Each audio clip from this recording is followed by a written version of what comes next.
कि भाई आप जो यहाँ पर मॉक में स्कोर कर रहे हैं ना, इससे बहुत डिमोटिवेट मत होना कि मेरा स्कोर नहीं बढ़ रहा है, इससे ज्यादा ही वहां आता है।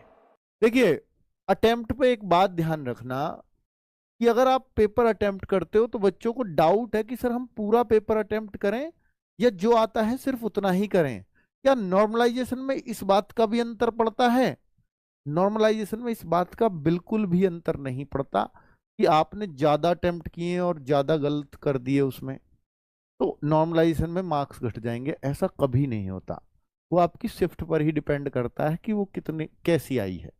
ठीक है, तो इस बात की चिंता मत करना। तो मैं आपको ये सलाह दे रहा हूं कि 1/8 की नेगेटिव मार्किंग है आपकी, तो इसकी वजह से आप एकदम बेसलेस तुक्का तो मत मारो। देखो, ये तो सीधी सी बात है। जैसे आपको पता है यार मैथ्स में मुझे आता ही है, तो अब मैं डाउट में मैथ्स में अक्सर नहीं होता। तो मैथ्स में या तो मुझे आता है या मुझे नहीं आता, जो नहीं आता फालतू में तुक्का मत लगाओ। लेकिन रीजनिंग में अगर आपको जैसे क्लासिफिकेशंस होता है, कई बार हम फंस जाते हैं दो ऑप्शन में, और ऐसे बहुत सारे सीरीज के क्वेश्चंस होते हैं, कई बार फंस जाते हैं कई बार नहीं भी। तो हमें कई बार हम 50-50 में होते हैं, तो वहां जरूर लगा के आओ, कभी मत छोड़ना ऐसे।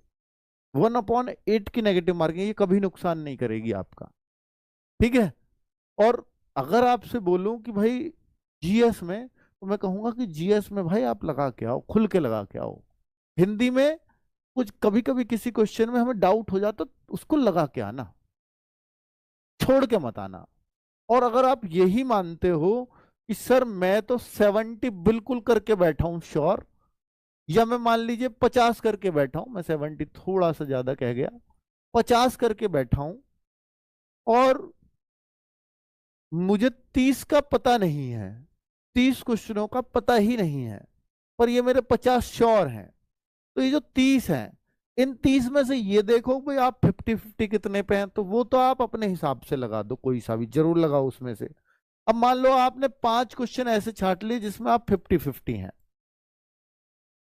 50-50, तो उनमें तो जो आपको लग रहा है लगा दो।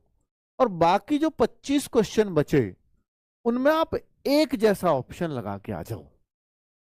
यानी या तो सब में ए भर के आ जाओ, या सब में बी भर के आ जाओ, या सब में सी भर के आ जाओ। इसके बहुत ज्यादा चांसेस है कि आपके कम से कम 6 क्वेश्चन तो जरूर सही हो जाएंगे।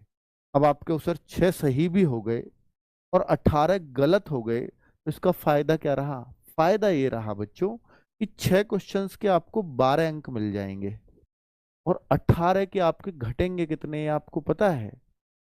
18 का अगर मैं देखूं तो 36 का 1/8 घटेंगे, अर्थात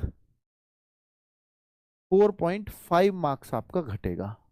तो 12 मिले 4.5 घट गया, फिर भी आप जो फायदा रहा ना आपको, वो 7.5 मार्क्स का फायदा रहा। ये रहा फायदा। ये है इस चीज का लॉजिक जो मैं आपको बता रहा हूं। फिर आपके उस 6 क्यों जरूर सही हो जाएंगे? क्योंकि ये प्रायिकता प्रोबेबिलिटी कहती है कि अगर आप 25 करते हो और 4 ऑप्शन का पेपर है, तो उनमें से ये बहुत संभावनाएं हैं कि 6 ए विकल्प 6 जरूर मिलेंगे, और बी भी 6 मिल जाएंगे, सी भी 6 मिल जाएंगे, और डी भी 6 मिल जाएंगे। वो बात अलग है अगर कि आपकी बहुत ही खराब किस्मत हुई तो शायद ये 4-5 पे आ सकता है, पर 4-5 पे भी नुकसान नहीं होगा, क्योंकि 4-5 पे भी आपके 8-10 नंबर बन जाएंगे, उतने घटेंगे नहीं। इसलिए कह रहा हूं तुक्के के लिए। वरना अगर 1/4 की नेगेटिव मार्किंग होती मैं कभी सलाह नहीं देता। 1/8 की नेगेटिव मार्किंग है, इसलिए आपको ये बात बता रहा हूं, और ये बात सबको समझ में आती होगी, कई बार बता भी चुका हूं। ठीक है।